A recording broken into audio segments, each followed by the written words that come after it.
Hey guys, so this is the 7Hz G1, one of the latest launches from 7Hz, and this is a dynamic driver in your monitor that offers the most typical loved sound signature for any casual music enthusiast or someone who's getting into the world of in-ear monitors. Now, if you're a purist, well, you are going to have a different opinion. So whichever camp you fall on, I think it's a good idea for you to stick around till the end of this video as I break down the sound signature of the 7Hz G1, and then you're going to get a very clear picture of whether this is going to cater to your listening needs and whether this can be your next in-ear monitor. Alright, so with that said, let's begin. So this is the box it comes in. Pretty standard, sliding off the outer cover. Inside the box we get some paperwork, numerous pairs of different size silicone ear tips, the oxygen-free copper silver-plated cable with 2-pin connectors on one end, an inline microphone with dedicated multimedia buttons, and it ends in a 3.5mm stereo jack. You also get a silicone soft carrying case. This is branded, quite spacious to carry your in-ear monitors and their accessories in. And of course you get the 7Hz G1 in-ear monitors themselves. Now as for the key specs of the 7Hz G1, so each of these in-ear monitors pack a single 10mm dynamic driver that takes care of all the 3 frequencies, and they have an impedance of 18 ohms, which means that these are low impedance in-ear monitors and your smartphone should easily be able to drive them. However, because of the poor quality of the DACs that are built into our smartphones nowadays, it is always a great idea to invest in a portable DAC. Nothing too fancy or expensive, just something that can make sure that your in-ear monitors perform to their full potential, giving you the maximum volume that they can produce and also performing with the best sound quality. And as always, the one that I personally use will be linked in the description below. Now when it comes to the build quality of the 7Hz G1, this is built like a tank. It is all metal, has a beautiful matte texture all around. There is no resin, so none of it feels cheap or plasticky. The edges are seamless, blend beautifully, and even for my tiny ears, I absolutely had no issues with fit or comfort. Even for long listening sessions, there was zero ear fatigue. Now because it's made of metal, it carries that heft and it gives you that robust assurance that is going to last for years to come, even with daily wear and tear. And thanks to its matte texture all around, it absolutely does not attract any fingerprint, which is a huge bonus. Alright, now let's talk about the main criteria, which is the audio quality. Now as you know, sound is majorly made up of 3 frequencies: the highs, the mids, and the lows.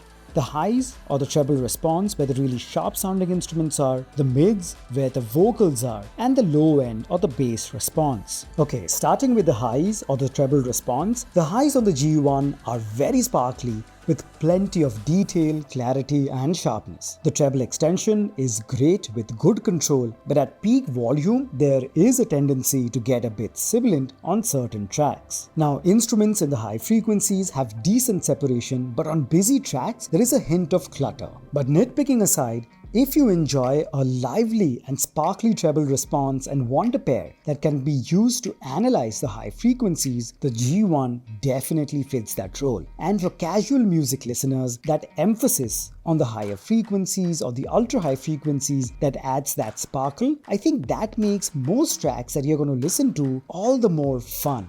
Next up, we have the mid frequencies where the vocals are. Now the upper mids are what get the most emphasis. This makes vocals a bit forward, bright, and crispy. However, male vocals may sound a tad bit thin and too sharp if you push the volume to the max. They may also sound a bit shouty at peak volume, so once again, some assistance from the lower mids would have added more warmth and made it sound more natural and organic. But you can somehow mitigate this by keeping the volume to around 80%.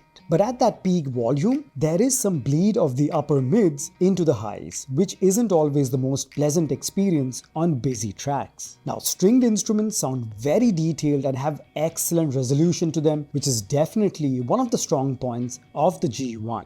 And finally, we have the low end or the bass response. Now the lows have a tight and punchy mid bass with plenty of the slam that is quite typical of a dynamic driver. The bass is decently textured and fast and doesn't show any signs of stress on any track regardless of the genre. There is also an impressive level of consistent sub-low rumble depending on the track, and it just makes the track so much more immersive. Overall, the bass is plenty even for a bass head. It's powerful, deep, and hits the spot every time. Now, the soundstage is not too wide, it's acceptable, but I think I've definitely heard better. I'm not saying it's ridiculously narrow, but because of tracks that I've heard on other IEM monitors that have offered me that wide soundstage with very good imaging, the 7Hz G1 kind of falls on the lower end of that spectrum. So it's enjoyable, yes, you can more or less understand the position of instruments in the track, but it's not by any means the widest. So although they claim that these can be used for gaming, I'm not too sure about that. Alright guys, just to summarize. The 7Hz G1 is an unapologetically V sound signature IEM monitor that caters to both bass heads and treble heads alike. It's built like a tank, comfortable, and unless you're a purist who's looking for something that is a bit more nuanced, that offers a more neutral sound signature where you can get a balance of all three frequencies, the G1 is your quintessential in-ear monitor for your typical music lover who wants the crispiness of the treble or the high frequencies and the really deep punchy bass response, and it's something that will make sure that you enjoy your music every time you put these on. So yes, I definitely recommend the 7Hz G1. It is a winner. So there you have it guys, that was my review of the 7Hz G1. I hope you've enjoyed that. If you have any other questions regarding this, do hit me up in the comment section below. As always, the link to this and many other IEM monitors and audio accessories will be given in the description below, and I would really appreciate if you use those links to make your purchase, because that will help me run this channel and I can produce more such high quality and helpful content just for you guys. Thank you so much for stopping by. Make sure to hit the like button. Subscribe if you haven't already, share this video, and I'll catch you guys very soon in the next one. Cheers.